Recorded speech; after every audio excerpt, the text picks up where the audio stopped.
स्वागत है एक बार फिर एसएससी फॉर एसएससी में। आज हम करने वाले हैं एग्जाम एनालिसिस आरआरबी एनटीपीसी का। हम 5 जनवरी 2021 का फर्स्ट और सेकंड शिफ्ट में पूछे गए मैथ्स के सवालों को आज हम सॉल्व करेंगे और ताकि आपकी आगे की प्रिपरेशन हो सके। चलिए देखते हैं एक क्वेश्चन कुछ क्या पूछा गया था। एक क्वेश्चन आप सभी ने देखा होगा कि 1/2n इंटू 1/5 की पावर m था, गिवन था, where n and m are non negative.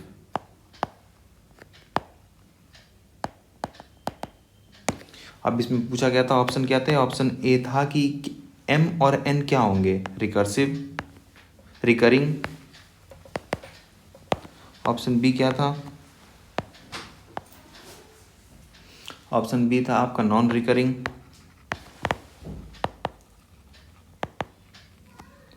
एक ऑप्शन था non recurring and non terminating.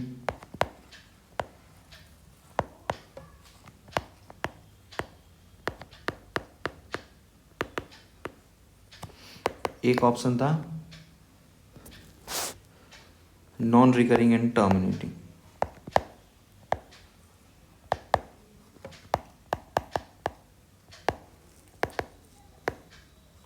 तो आपको पता है the correct answer is D, non recurring and correct non terminating. एक दूसरा क्वेश्चन क्या पूछा गया था? दूसरा सेकंड क्वेश्चन था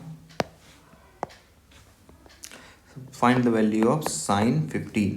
तो साइन 15 का मैंने पहले, आप ऐसा कर सकते हैं कि साइन ए माइनस बी के फॉर्मूले से हम कर सकते हैं इसको कि sign A cos B minus cos A sine B.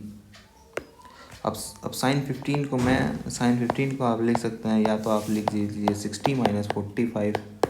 अब देखिए साइन 60 माइनस 45 करके हम लिख सकते हैं, तो ये क्या हो जाएगा? Sine 60 cos 45 minus cos 60 sine 45। तो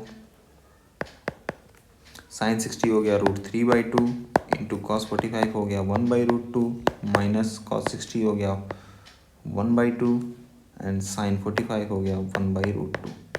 तो ये आ जाएगा हमारा 3/2√2 √3/2√2 माइनस 1/2√2। तो ये आंसर होगा √3 माइनस 1/2√2। ये हो गया इसका आंसर। एक और इसी साइन कॉस से क्वेश्चन पूछा गया था। क्वेश्चन था साइन 45 प्लस ए।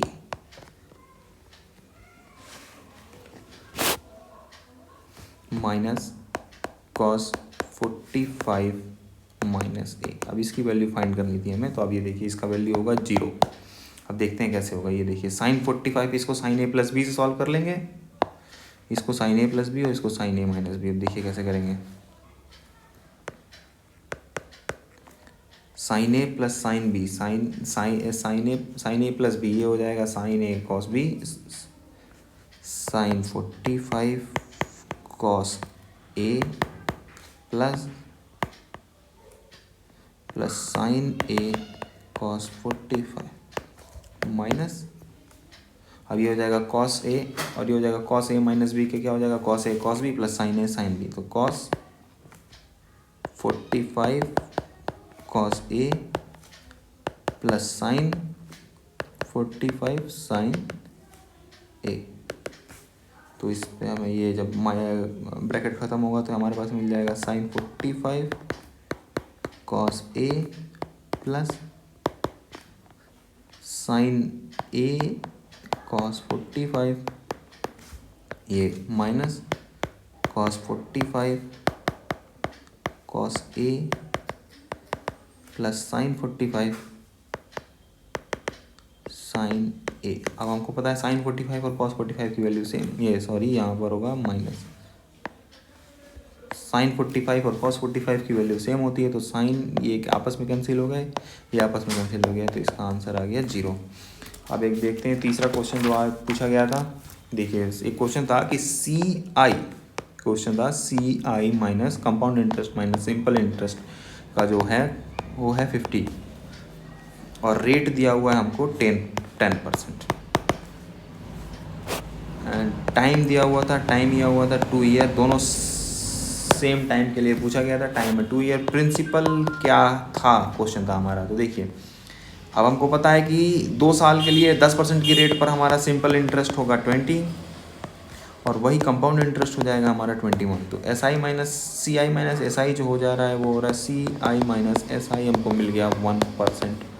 ये दोनों परसेंट में है तो 1%। अब हमको पता है 1% इज इक्वल टू 50, तो 100% कितना हो जाएगा 100%, ये हो गया हमारा 5000। ये था हमारा 5000, ये हो गया आंसर। हमें पता है कि यही होता है प्रिंसिपल अमाउंट। चलते हैं नेक्स्ट क्वेश्चन देखते हैं जो पूछा गया था। अब ये देखिए बहुत ही आसान एक क्वेश्चन पूछा गया था। क्वेश्चन था कि sum of all exterior angles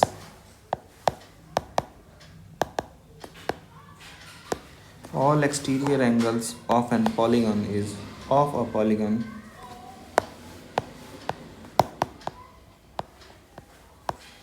non edge. Question ये था। अब आपको सीधा पता है इसका आंसर होता है 360 डिग्री। चलिए और एक क्वेश्चन पूछा गया था, ये मैंने बहुत ही आसान था, रेशियो एंड प्रोपोर्शन से, कि 27 क्वेश्चन था 27 kg और 108 ग्राम किस रेशियो में है आपस में। तो सबसे बेसिक होता है कि अगर ऐसा क्वेश्चन है तो सबसे पहले आप उनको एक फॉर्मेट में करिए। तो 27 kg को भी आप ग्राम में करेंगे तो ये हो जाएगा 27,000 ग्राम टू द रेशियो 108 ग्राम। अब ये देखिए अब सभी दोनों ग्राम में है। अब इसको आप काटेंगे तो 27, ये कट जाएगा 4, ये होगा 1, ये हो गया 1000/4, ये हो गया 250/1।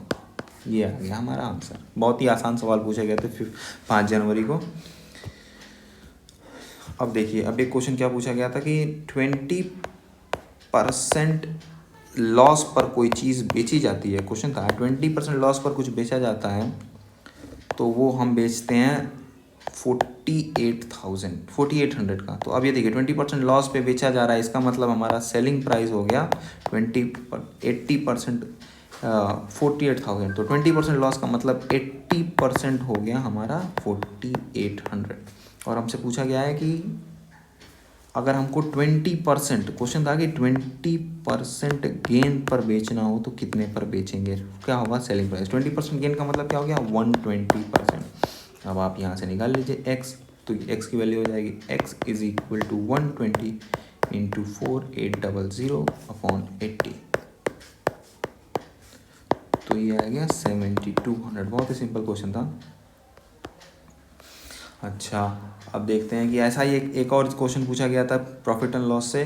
क्वेश्चन था 10% लॉस पर अगर कोई चीज़ बेची जाती है, 10% लॉस पर अगर कुछ बेचा गया है 540 रुपीज़ में, तो उसका कॉस्ट प्राइस क्या होगा। तो देखिए 10% लॉस का मतलब हो गया, 10% लॉस का मतलब है 90% पर बेचा गया है। तो 90% इज़ 540 और हमें किसी भी मतलब 100% फाइंड करना है। 100% क्या होगा, तो सिंपल है, यहाँ भी क्रॉस मल्टीप्लाई करेंगे। x is equal to 100 into 540/90, 0 से 0 कैंसिल, दिस इज 6, तो x इज इक्वल टू 600। तो 600 हो गया हमारा सेलिंग प्राइस।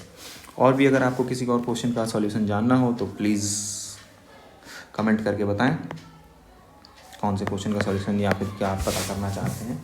और देखिए एक और मैं टाइम एंड वर्क का क्वेश्चन बता दूं जो आया हुआ था इस बार।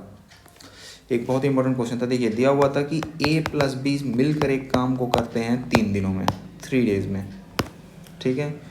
2 दिन तक a प्लस बी 2 दिनों तक काम साथ में करते हैं, फिर b का एक्सीडेंट हो जाता है। a बचे हुए काम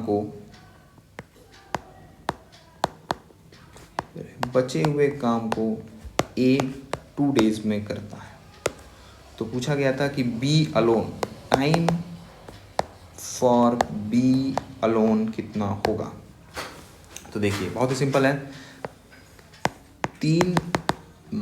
इन्होंने ये बराबर है 2 दिन एक साथ काम करते हैं और प्लस 2 दिन ये अकेले काम करता है। तो आप इसे देखेंगे तो ये हो जाएगा ए, इसको अगर मैं माइनस करूँ इधर तो ये हो जाएगा A plus B is equal to 2a। यहाँ से मिलता है A is equal to B, मतलब ए रेशियो बी जो है वो है 1:1। तो दोनों एक समान काम करते हैं। अब देखिए, अब इसमें दोनों एक समान काम करते हैं और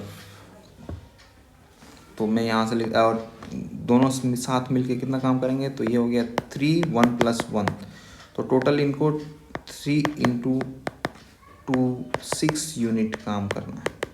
सिंपल है। और ए और बी का रेशियो सेम है, तो बी को भी कितना डे लगना है, बी अलोन करेगा तो भी उसको 6 डेज ही लगने हैं, क्योंकि बी भी एक दिन में 1 यूनिट ही करता है ए के बराबर।